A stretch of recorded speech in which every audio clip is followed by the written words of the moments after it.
Oh, goody. Alright, what's going on everybody? Zombies here again, and today we're back with another Marvel Snap video.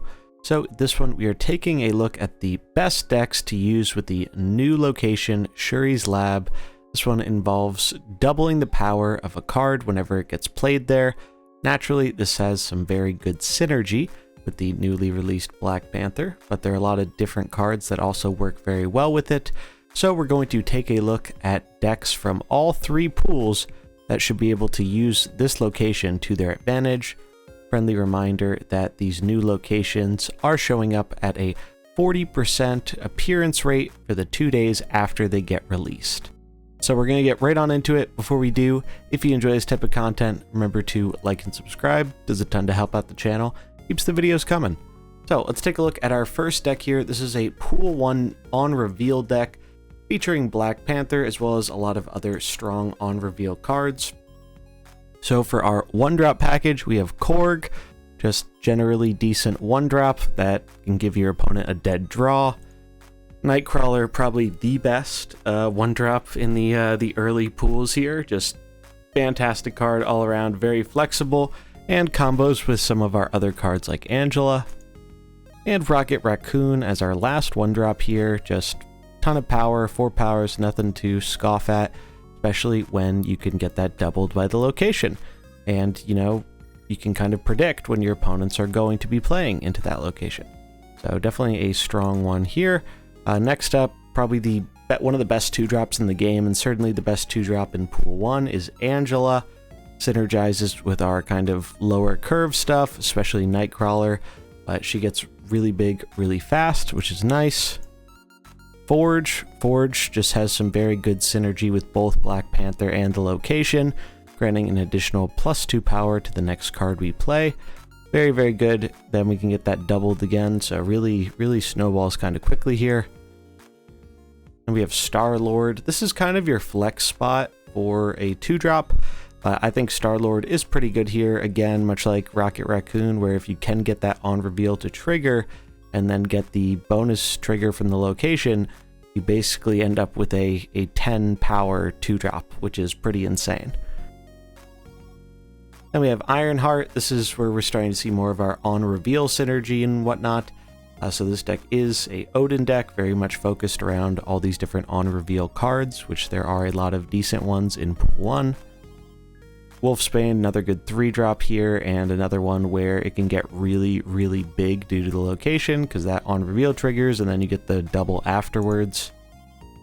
Jessica Jones, probably just the best power for cost in the 4-drop slot early on in the game. Super strong card.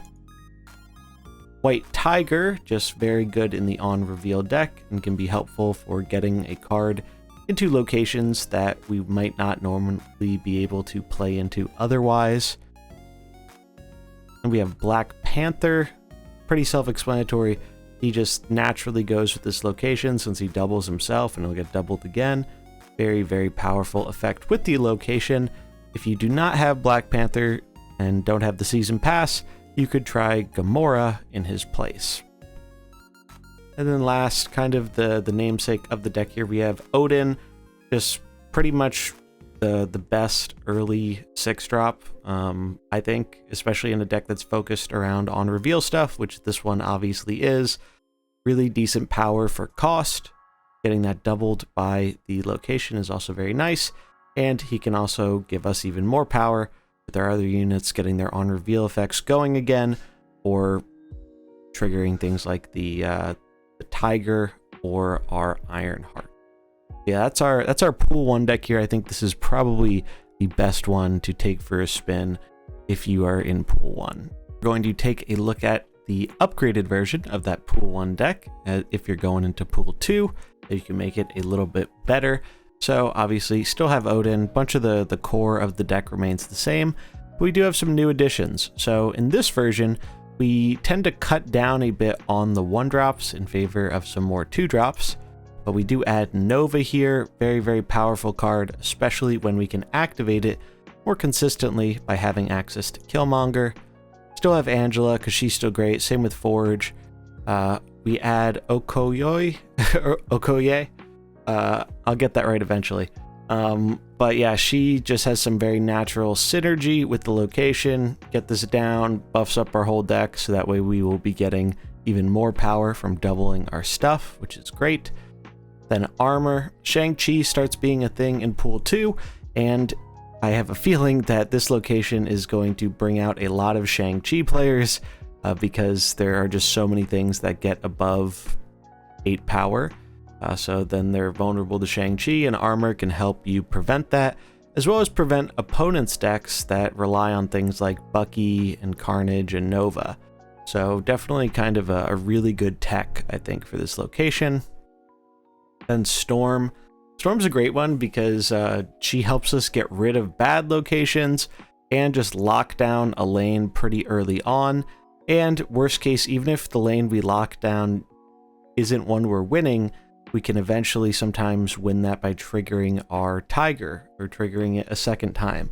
So definitely a powerful inclusion into the deck. Killmonger, one of the best cards in the game, and definitely probably the best card in Pool 2. Card's insane, just very, very powerful, especially in Pool 2 when you're still seeing a lot of people on Zoo decks, and he gives us a way to basically kill our own Nova very easily to trigger the extra attack, which is nice. Then the rest of the deck, pretty much the same here, except we did make one new addition in America Chavez. Chavez is really, really good, and a big part of why Chavez is good is not only does she give us a consistent play with decent power on turn 6, but she also helps thin out our deck, so we're more likely to draw our lesser costed cards early in the game, which is very important because you definitely want to be curving out a bit with this. And obviously doubling 9 to 18 power, pretty powerful. Yeah, that is the route I would go for upgrading the on reveal deck from Pool 1 to Pool 2 to make the most use of this location. Next up, we have a move deck. So move is a really, really fun archetype that isn't the greatest in Pool 1, but actually gets some very solid inclusions in Pool 2. So definitely think there's something you can do here, especially if you have the Season Pass card from last season, Miles Morales, who is a great addition to this one, especially given, you know, bumping up 5 to 10 power when this card might only cost 1 is very, very strong. But let's take a look at the deck here. So we have Iron Fist, one of our kind of main move enablers. He's going to make it very easy for us to move cards that benefit from getting the move effects. Then Nightcrawler, the best kind of cheap move unit in the game. Forge, just again, because of the location, he's very, very powerful right now. Craven, another core part of the move deck. He is a payoff for other cards getting moved there, so you don't actually have to move himself for payoff, which is pretty cool. Multiple Man. So this one's really, really strong, I think, with the location, especially if you can buff it up with Forge or Hulkbuster and then move it after its attack has been doubled. It's really, really strong. Like, you can get a lot of big guys pretty quickly. Cloak, just good power for the cost, and we don't really mind letting our opponents move stuff because we are going to gain a lot more from moving cards than our opponents will typically. Doctor Strange, another core piece here, just move your highest power card to this location, and if they are tied for power, it moves multiple cards, so that's definitely something you can use to your advantage. You know, have a bunch of cards at the same power, get them all moving, and then get those move effects triggered. Speaking of move effects, we have our kind of one of our big move payoffs here in Vulture. When this card moves, +5 power, so that is a ton of power for a 3-drop. Hulkbuster, this is definitely, I think, one of the best cards in the deck, especially with the location, because I believe the power gets doubled after this gets added onto a card. So basically, it adds the 4 power onto a card already at your thing, and then it doubles that total power. So that can be very, very strong, especially with things like Multiple Man. Miles Morales, just, we have a bunch of ways to move stuff, so being able to play a decent power for a cheap cost is very good here, especially if we can play him in the location. Black Panther, just again, generically good with the location. Slides pretty nicely into our curve here, as most of the deck is pretty lower costed. So this gives us something to play into our kind of finisher. And then we have Heimdall. This one definitely can take people by surprise if they're not expecting it. Decent power for the cost and moves all your other cards one location to the left. So just huge big move effect. Definitely very, very good and synergistic to help close out the game. Now, if you are missing Black Panther or Miles Morales, one inclusion you could use as a substitute in Pool 2 here would be Vision.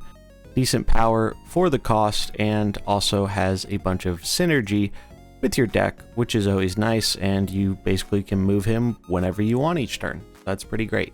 Next up, we're getting into Pool 3 with one of my favorite Pool 3 cards, Zero. So on reveal, remove the abilities of the next card you play. This is really awesome because it synergizes very, very well with cards that we don't necessarily like the text of. So let's take a look at what we're using for this one. We actually have some pretty interesting cards here. So we have our kind of Nova package here, which consists of Nova, Bucky Barnes, and Carnage as our enabler. So pretty standard stuff there in a deck like this. Obviously, we have Zero to help get our big things into play without the downside. Then Mysterio just gives us some Carnage fodder, also very good power for cost, and can definitely create some mind games with the opponent, which is always nice. Venom is incredibly strong in this location, as he basically destroys all your other cards, adds their power to himself, and then that gets doubled. So it's basically like doubling your total power at the location, which is pretty crazy. Sabretooth, so this is a cool one. When this is destroyed, turns to your hand, it costs 0. So you can actually play this, get it eaten by Carnage or Venom. They get the stats, and you get a bigger Sabretooth back to your hand if you played it in the location, and it's free. So that's pretty awesome. Enchantress just gives us another way of basically getting rid of the effect on one of our big cards here, Typhoid Mary. So Typhoid Mary is very, very good card, but obviously she has a bit of a downside. So having that Zero or Enchantress to be able to shut off that downside is very, very good, because 10 power is a ton for 4 cost. Taskmaster is really solid given we have a bunch of other cards that are trying to make really big power things, so we can follow them up with just getting that same giant power the next turn, which is pretty awesome, and it'll double in the location, so that's pretty sweet. Black Panther, again, just really enjoying playing this card, and he really seems to fit well in a lot of these decks, especially given the text of the location. So I think he makes a lot of sense here. And Chavez helps us just basically get our stuff a bit more consistently and gives us a decent thing to play on turn 6. There are some different additions I would probably make to this deck with cards I do not have. For example, if you have Red Skull, I would definitely cut Chavez for the Red Skull. Gives us another 0 target and is just a very powerful card in this type of deck. Unfortunately, I don't have Red Skull, so I can't use him yet, but he is definitely one I would recommend in this deck. And another one that you could consider in this deck would be the Hood. The Hood is really great because he gives you more stuff that you can sacrifice to your Carnage, and getting that 1 cost 6 power is really good for the location. So those are 2 potential upgrades you could make to this deck, but I do think it'll still work fine as is with this version. Next up, we have one of my favorite decks, Deathwave. So really, really like this deck. Played it on stream a couple days ago during the Cloning Bats location, and it seems pretty great during this one too. So a few similar cards here from last time, but this one is also a little bit different. We have a bunch of stuff to help get our death nice and cheap. So we have our Nova package again, Bucky, Carnage, pretty standard stuff there. We're adding Yondu here. Yondu is just basically good fodder to feed our other big stuff that wants to get sacrifices in, so we get death down. And him destroying a card actually reduces the cost of death, so that's pretty cool. Then another one we have here is we're rocking Venom again, because Venom is just really, really good with this location. It's kind of crazy. Killmonger just lets us destroy our own 1-drop while being able to destroy opponents' ones as well. Always handy. Wave has a very powerful interaction with death, where as long as you get death costing less, that cost reduction will still be applied when the wave turn happens. That'll set her to 4, and then if you have her reduced by 4, she's free. Reduced by 3, she costs 1, so on and so forth. So wave, very, very strong in this deck because of that. It just lets us play 2 things in 1 turn, whereas the opponent can usually only play 1. Hulkbuster, like I kind of mentioned in the move deck, this one's pretty nuts with the location, because it essentially allows you to double up twice on a card, which is really, really good. And then you can feed that big card to something like Venom and make it even bigger. So just very, very powerful card with the location. Deathlock, we need more ways to blow up our own stuff to get death cheap. So this is a pretty efficient way of doing that. Taskmaster combos very well with death and our other high power cards. Makes a lot of sense in this kind of deck. And Black Panther, again, just works really well with the location. Another card you could include in this spot that is very good in this deck is the Hood. I think the Hood makes a lot of sense in this type of deck, as well as Deadpool. I think maybe the best version of this deck does use Deadpool, but unfortunately he's another card I don't have yet. But if you want to make some substitutions, you do have the Hood and Deadpool. I would probably cut Yondu and Black Panther in favor of those 2 cards. Probably would cut Yondu first and then Black Panther second, but you can experiment around with it if you have those cards. Can't really go wrong with any of them. And then the namesake of the deck, we have Death here. Death, just one of the coolest cards in the game, in my opinion, and just very, very powerful, especially getting that double power. And yeah, really, really good. Like this card a lot of fun to play with, and it's very strong. Yeah, that is our Death deck. Definitely recommend this one. Probably my favorite one of the bunch, or at least tied for favorite. And I think it has a lot of potential with this location. Next up, we have our Big Panther deck. So this is one I actually uploaded a whole deck tech on the other day. So if you haven't seen that, feel free to check that out if you want to see how some of the games go with it. But this was my first deck I really wanted to try out with Black Panther, and I had a pretty solid amount of success with it overall. But yeah, this is basically a Jubilee and big stuff kind of deck.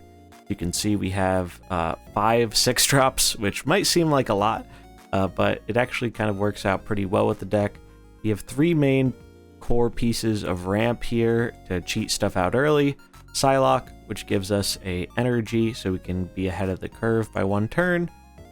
Jubilee, which is a big reason why we have so many high cost things in the deck, is we want our Jubilee flip to be good. And then we also have Wave to get other stuff down as early as turn 4. So very powerful little ramp package.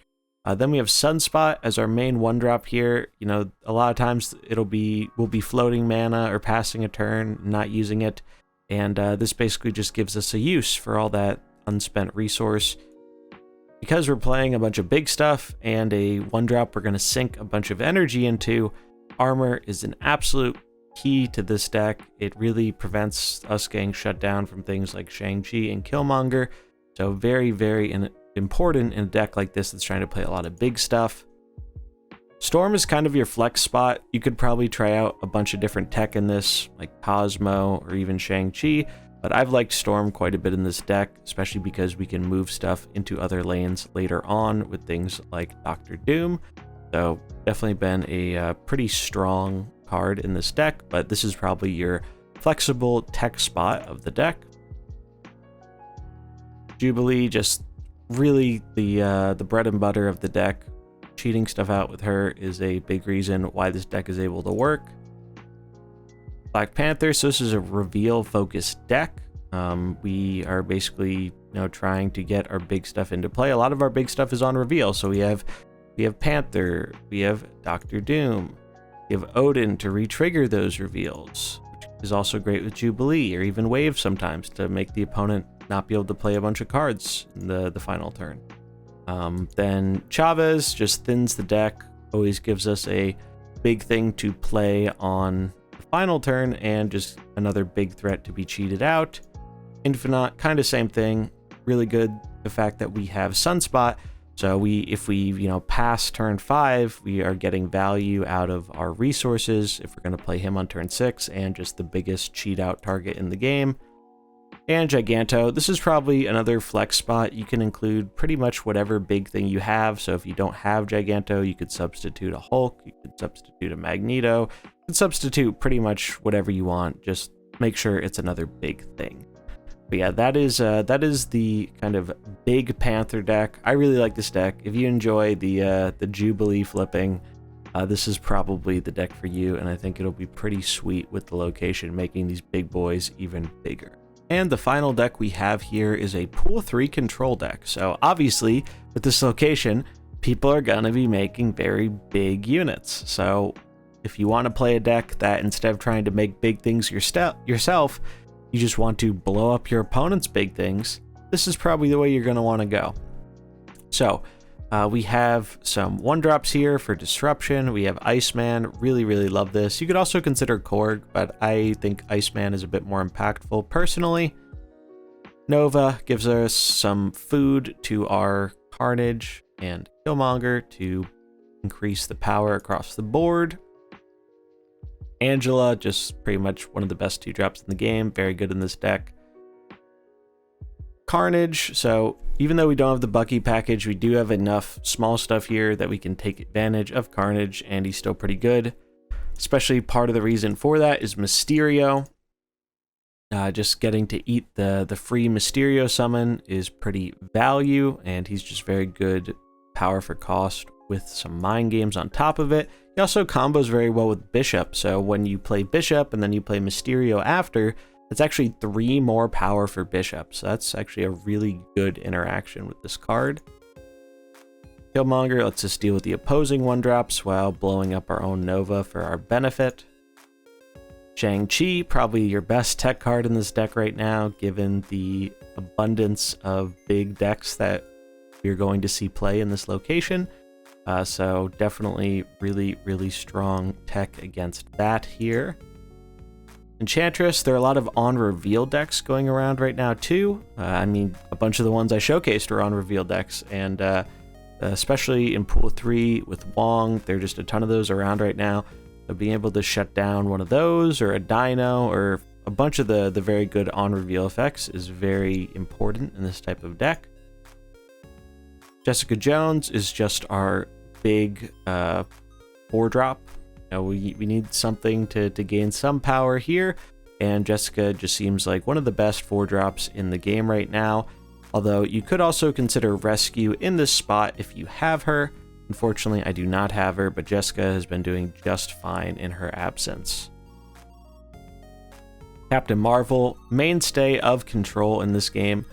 Captain Marvel is just absolutely crazy, and she's going to do very well with the location, I imagine, doubling up to 12 power, and then moving to a lane to help you clutch out the end of the game is just super awesome and powerful effect, and it definitely wins a lot of the games. And then Leader. Leader falls into kind of the same boat as Captain Marvel. You could probably replace him with another just big finisher, but I'm a real big fan of Leader because if you get in a position where you're ahead, which this deck is actually pretty good at doing, before the final turn of the game, as long as you have planned out your board positioning well, Leader can almost guarantee you a win like the majority of the time. Like, I've lost count of the amount of games this card has won for me. Really, really core, really powerful. You probably could try something else in his place, but if you have it, definitely recommend sticking with Leader. And there we have it. Those are all the best decks for Pools 1, 2, and 3 to make use of the new location in Marvel Snap. That's going to wrap it up for this video. If you enjoyed it, remember to like and subscribe, and I'll catch you in the next one. Peace.